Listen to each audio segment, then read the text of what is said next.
लोकशाही मराठीच्या बातमीचा दणका पाहायला मिळाला। हिंगोलीच्या ब्रह्मपुरीच्या शाळेत शिक्षण विभागाचे पथक दाखल झाले। शाळेच्या दूरवस्थेची लोकशाही मराठीने बातमी दाखवली। तात्पुरत्या स्वरूपात 3 वर्ग खोल्यांची व्यवस्था केली।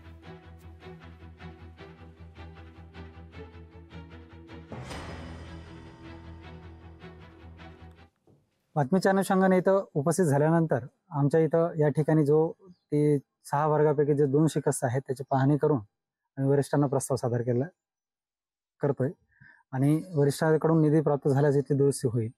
सद्यस्थितीत या ठिकाणी 3 वर्ग खोल्या व्यवस्थित आहेत आणि विद्यार्थ्याला बसणे योग्य आहे आणि ज्या ठिकाणी 2 शिकस्त आहेत त्या शिकस्त वर्गाखाली निधी प्राप्त झाल्यावर पुढील इथली दुरुस्ती होईल। वरिष्ठांनी आम्हाला निर्देश दिलेले आहेत त्या ठिकाणी व्हिजिट करायला आणि त्या अनुषंगाने आम्ही भेट देऊन आज प्रस्ताव सादर करणार आहोत आणि त्या अनुषंगाने पुढील कारवाई तिथून होईल आणि निधी प्राप्त झाल्यावर इथली दुरुस्ती होईल। लोकशाही मराठी ऐका, पहा, जागरूक रहा।